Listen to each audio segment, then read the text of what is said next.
안녕하세요. 뉴스마켓에서 마켓 담당하고 있는 최리나입니다. 글로벌 증시가 잘 가더니만 매일 오르는 주식시장은 정말 없는가 봐요. 랠리를 접고 숨을 고르고 있습니다. 여기에는요, 잘 나가던 미국의 뉴욕 증시 그리고 유럽 증시, 우리 좀 옆에서 조금은 얄미웠었던 일본 니케이 지수도 포함이 됩니다. 차례로 얼마나 좀 조용했는지, 얼마만큼 숨을 고르고 있는지 마감 지수를 통해 살펴보고자 합니다. 먼저 뉴욕부터 가보죠. 네, 다우존스 산업평균지수의 간밤 마감 상황입니다. 다우는 또 올랐네요. 2.7포인트. 아주 조금 올랐지만 이 사상 최고치라는 게 그렇지 않습니까? 한번 사상 최고치를 치면은 1포인트 0.001만 올라도 사상 최고치 경신이 계속 이루어지는데요. 이렇게 해서 6거래일 연속 사상 최고치 경신이 됩니다만, 이제 포장은 좋지만 속내는 2.7포인트밖에 오르지 않아서 큰 의미를 두긴 어렵다 하겠습니다. 나스닥과 S&P 500은 소폭씩 밀렸네요. 하지만 역시 부업권에서 묶였고요. 유럽 증시 역시 마찬가지입니다. 독일만 조금 밀렸고요. 영국은 지표 악재를 딛고도 상승을 했고 프랑스도 상승을 했습니다만 10포인트도 채 오르지 않은 영국과 프랑스를 갖고 상승을 논하기도 역시 어렵습니다. 역시 독일도 밀렸다고는 하지만 부업권 정도에서 묶였기 때문에요. 그냥 조용했다라는 표현이 다들 어울리겠죠. 자, 이번에는 일본 니케이로 한번 가보겠습니다. 일본 니케이 지수는요, 12,250선 정도에 머물고 있는데 전일 이미 신호가 조금 나왔습니다.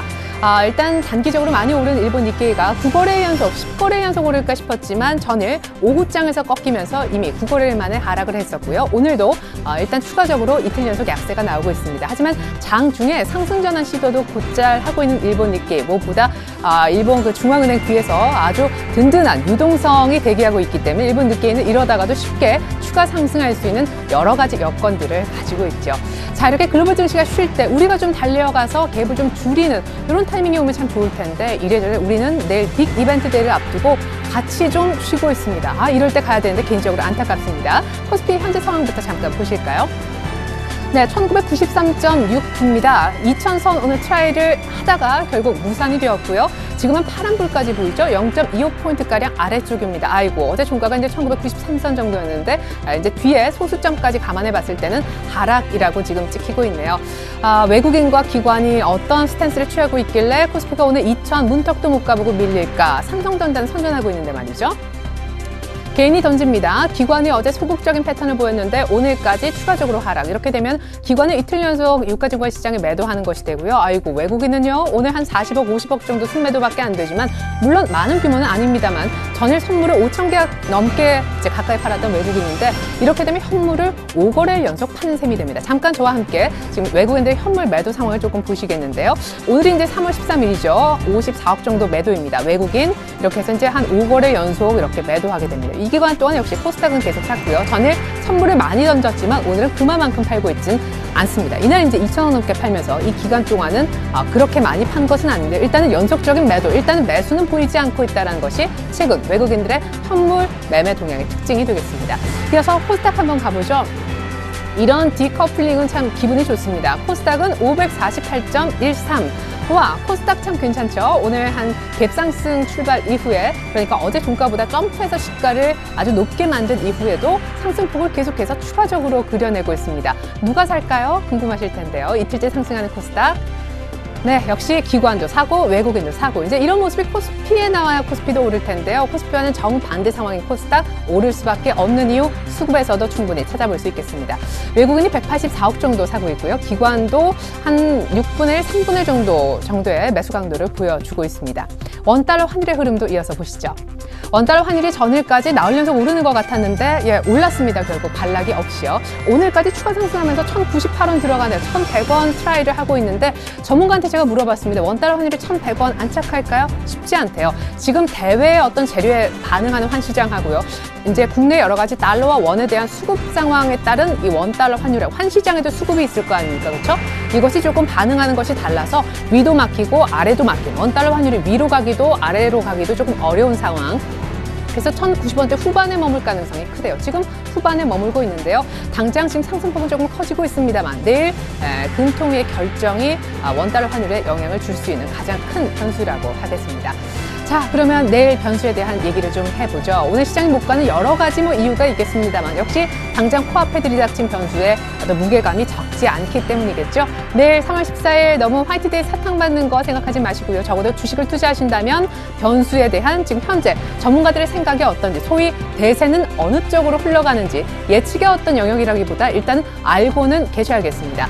자, 먼저 3월 금통에 관한 것입니다. 7대3 정도로 동결과 인하 전망이 엇갈리고 있습니다. 그러니까 소위 10명의 전문가한테 물어봤을 때 7명이 이번에도 동결될 것이다 얘기하고 있고요. 3명 정도는 이번엔 인하가 되지 않을까 예측을 하고 있는 것입니다. 어떤 전문가는 이런 얘기를 하더라고요. 1월달 기준금리 인하할 수 있는데 타이밍을 놓쳐버렸다라고요. 그러면 소위 타이밍을 놓친 이 시점에서 이번에는 타이밍을 잡을 것인가에 대한 것인데 다들 이번에도 그냥 똑같이 동결을 내다보고 있다는 것입니다. 지금부터 하나하나 이유를 조금 살펴보죠. 전문가들의 어떤 이유입니다. 금리 동결이 더 대세인 이유.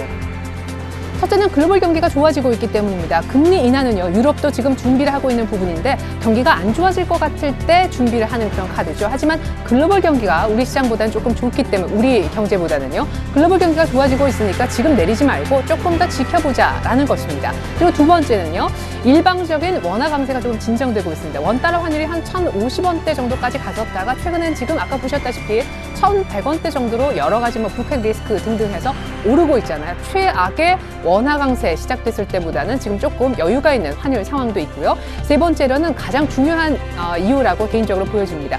일본의 스탠스를 보고 결정하지 않겠느냐라는 것인데, 기왕 늦은 거 지금 일본이 얼마나 추가 부양을 할지 BOJ 새 총재 이후에 감이 안 오는 상황입니다. 계속해서 통화정책회의 어떤 정례 회의 이전에도 충분히 부양할 수 있다, 공격적으로 부양할 것처럼 얘기를 해서요. 금리를 내리려고 하는 유럽도 일본 눈치를 보고 있고 우리도 일본 눈치를 보고 있어서 일단은 일본이 뭔가를 하고 그 다음에 우리가 하든 유럽이 하든 그런 순서가 될 것 같습니다. 이왕지사 늦은 거 제대로 해야 되겠죠. 카드는 많이 갖고 있으니까 여유는 좀 있는 상황입니다. 결과적으로 봤을 때 이번에 금리는 동결되겠지만 정부 어떤 정책의 스탠스를 속내를 알 수 없었거든요. 우리 정부는 무슨 생각을 하는 거지? 방어 의지는 있는 건가? 이런 의문이 조금 답답하게 했었는데 분명히 코멘트는 나와주리라 생각이 됩니다. 어쨌거나 금통위가 열리는 것은 동결되더라도 조금은 긍정적인 뉴스가 되지 않을까 기대를 해보고요. 두 번째로 선물 옵션 동시 만기일, 소위 컷오프 비칭데이에 대한 전문가들의 의견 한번 살펴보겠습니다. 다행스럽게도 물량이 많이 나올 것 같지는 않아요. 프로그램적 물량이 많이 나온다면 시장에 충격을 줄 수 있고 많은 상승을 원하는 투자자들한테는 좋지 않은 소식이 될 수 있겠는데요. 결과적으로는 파생을 하지 않으시는 분들은 이것만 기억하시면 좋겠습니다. 지금 대세로는 결과는 모르겠지만 만기 부담은 굉장히 낮다라는 얘기가 많이 있습니다.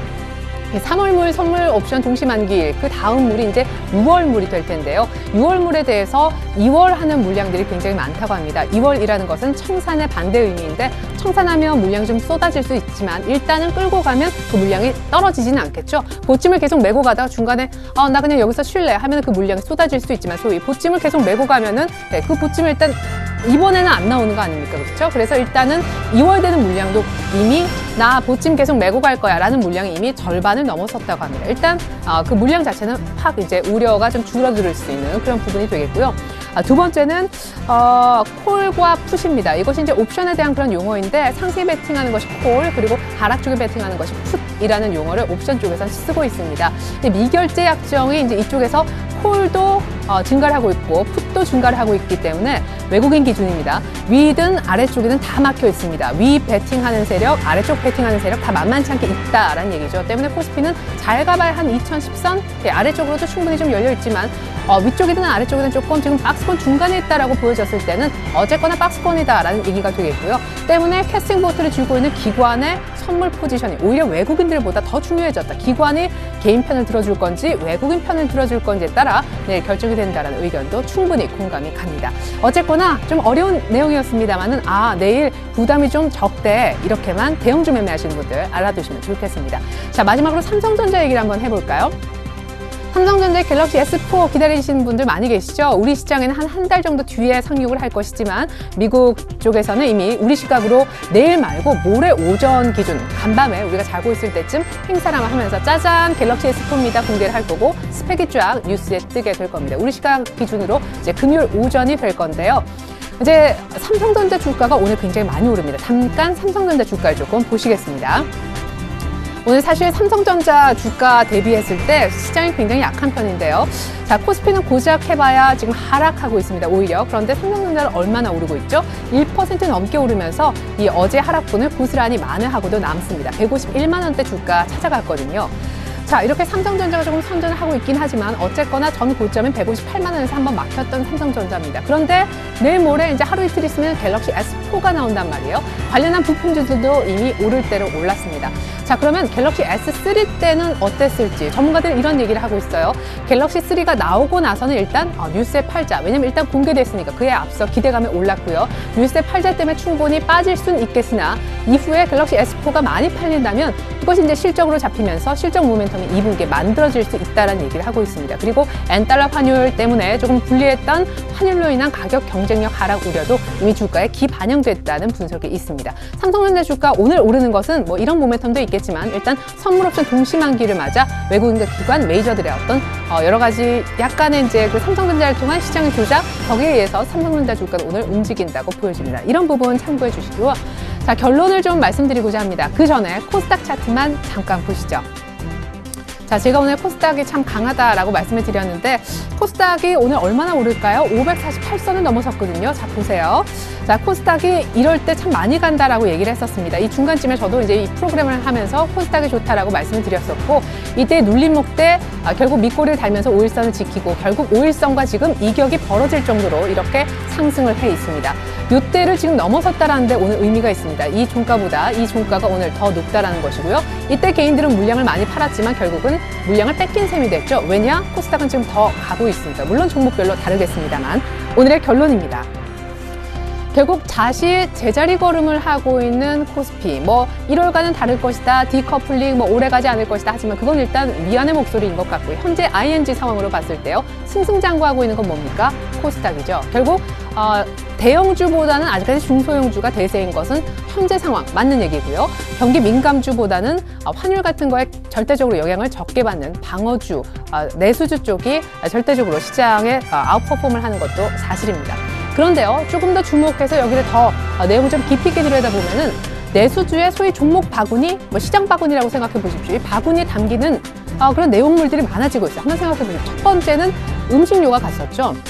뭐 대상, 뭐 빙그레, 뭐 오리온, 그쵸? 뭐 이런 종목들이 뭐 롯데상관 이렇게 쭉 신고가 내면서 지금도 가고 있지만 가다가 안 가는 게 아닙니다. 그러니까 바구니가 늘어난다는 표현을 썼는데 그 다음에 뭐 차바이오엔, 뭐 시젠, 마크로젠 이런 바이오 종목들이 일제히 가졌습니다. 그렇죠? 네, 바이오와 제약 그리고 여기는 뭐 오스템 임플란트, 뭐 인피니트 헬스케어 이런 종목들 다 들어가고요.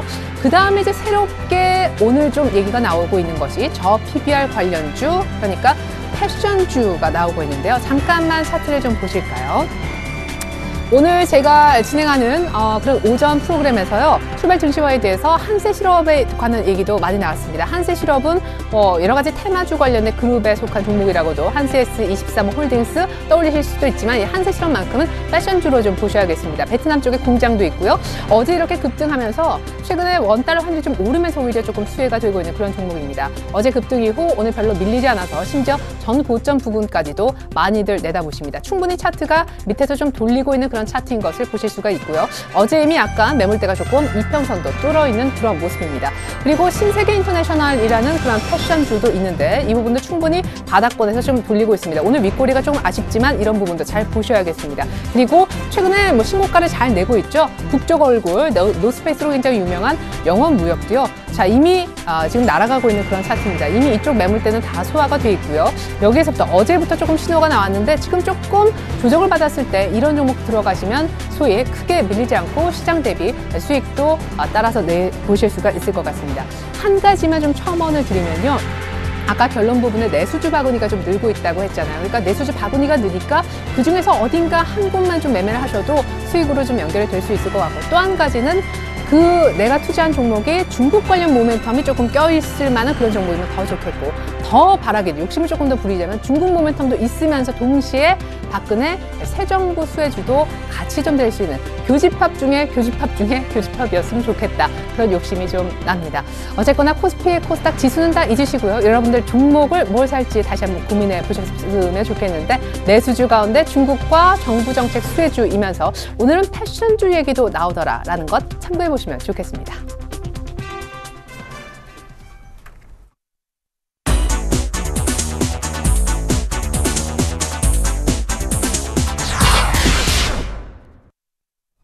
안녕하십니까. 3월 13일 뉴스인마켓입니다. 용산국제업무지구 개발 사업이 채무 불이행 상황에 몰렸습니다. 자산관리 위탁회사인 용산역사권개발은 10일 자정까지 갚기로 한 자산담보부 기업어음 이자 52억 원을 내지 못했다고 밝혔습니다. 이자 52억 원은 전날 만기가 도래한 2천억 원 규모의 자산담보부 기업어음 이자로 이 돈을 갚지 못하면 만기를 연장할 수 없습니다. 이번 어음을 포함해 모두 8차례에 걸쳐 발행한 총 2조 7천억 원 규모의 자산담보부 기업어음 전액이 사실상 부도 처리될 가능성이 큰 상황입니다. 채권자 측은 일단 13일 정오까지 이자 납부 시한을 연장하기로 결정했습니다. 2월 청년 실업률이 약 1년 만에 9%를 다시 넘어섰습니다. 취업자 수도 20만 명 선으로 주저앉았습니다. 통계청에 따르면 2월 취업자는 2,398만 4천 명으로 지난해 같은 달보다 20만 1,000명 늘었습니다. 전년 동월 대비 늘어난 취업자 수는 지난해 9월 68만 5천 명으로 정점을 기록한 이후 꾸준히 줄어들다가 지난해 12월 27만 7천 명으로 30만 명을 밑돌았습니다. 올해 1월에는 32만 2천 명으로 소폭 증가했다가 지난달 다시 20만 명대로 내려앉았습니다. 청년층 실업률은 9.1%로 작년 동월보다 0.8%포인트 상승했습니다. 청년층 실업률이 9%를 넘은 것은 2011년 3월 이후 처음입니다. 전체 실업률은 4%로 작년 2월보다 0.2%포인트 떨어졌습니다. 취업자 수는 20대가 15만 9천 명, 30대는 1만 7천 명 각각 줄었으며 이와 달리 50대와 60대는 각각 17만 명 이상 늘었습니다. 재형저축이 출시 일주일 만에 70만 계좌를 넘어섰습니다. 은행연합회에 따르면 12일까지 1,2금융권에 개설된 재형저축 계좌는 74만 5천 개로 집계됐습니다. 재형저축 가입 예상 고객이 900만 명 중 약 8%가 지난 일주일 사이에 계좌를 만든 셈입니다. 상품 출시 초기 은행들의 지나친 실적 경쟁 때문에 재형저축 가입이 폭증한 것으로 풀이됩니다. 이에 따라 금융당국은 가입자들에게 재형저축은 7년 이상 유지해야 이자 소득세가 면제되고 4% 중반대의 금리는 3년만 적용되며 4년째부터 변동금리를 적용하는 점을 유념해야 한다고 당부했습니다. 제임스 클래퍼 미 국가정보국 국장은 북한이 실제 도발에 나설 가능성을 경고했습니다. 클래퍼 국장은 현지 시간으로 12일 상원정보위원회 청문회에 출석해 이같이 말했습니다. 클래퍼 국장은 북한의 3차 핵실험과 이동식 대륙간 탄도미사일로 보이는 무기를 공개한 사실을 언급하면서 미국과 동아시아 안보를 심각하게 위협할 수 있는 능력을 보여줬다고 평가했습니다. 그는 북한의 군사력에 대해 대규모 재래식 군사력을 보유하고 있지만 사전 경고 없이 제한된 공격을 가할 수 있는 태세를 갖추고 있다고 지적했습니다. 이어서 오늘의 기업 뉴스를 전해드립니다. CJ제일제당이 미국에서 두 번째 현지 만두 공장을 지어 미국 시장 공략에 박차를 가합니다. CJ제일제당 미국 현지법인 CJ푸드는 현지 시간으로 12일 미국 캘리포니아주 플러턴에서 만두 공장 기공식을 가졌습니다.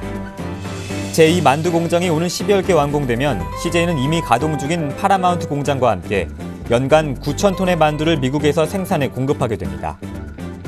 CJ가 생산하는 한국식 만두는 중국 만두와 달리 만두피가 얇고 만두 속에 채소가 많이 들어간 건강식으로 알려져 현지의 대형 유통업체에 납품되고 있습니다. 롯데마트가 자동차 렌탈 사업에 뛰어듭니다. 롯데마트는 CX 모터스와 전략적 제휴를 맺고 14일부터 잠실점, 구로점 등 전국 5개 점포와 온라인 쇼핑몰 롯데마트몰에서 자동차 장기 렌탈 사업을 시작합니다. 장기 렌터카 사업은 최소 12개월에서 최장 55개월까지 임대에 사용하는 것으로 세금과 보험 등 모든 차량 관리 업무를 렌탈 업체가 대행해줍니다. 현대건설은 올해 서울, 경기도 등 수도권에서만 힐스테이트 아파트 4천여 가구를 공급할 예정입니다. 6월에는 위례 신도시 621가구를 일반 분양하며 10월 금요 29역 재개발 502가구, 11월 고덕시형 재건축 1,460가구 등을 공급합니다. 위례 신도시에 공급하는 위례 힐스테이트 아파트는 전 평형이 중대형 위주로 구성됩니다. 한국수입자동차협회는 다음 달 5일부터 6일까지 일산 킨텍스 전시장에서 수입차 채용 박람회를 연다고 밝혔습니다. 올해 처음 개최되는 수입차 채용 박람회에는 한국수입자동차협회 회원사와 공식 딜러사 37곳이 참여해 영업과 기술 분야에서 신입 경력직을 모집합니다.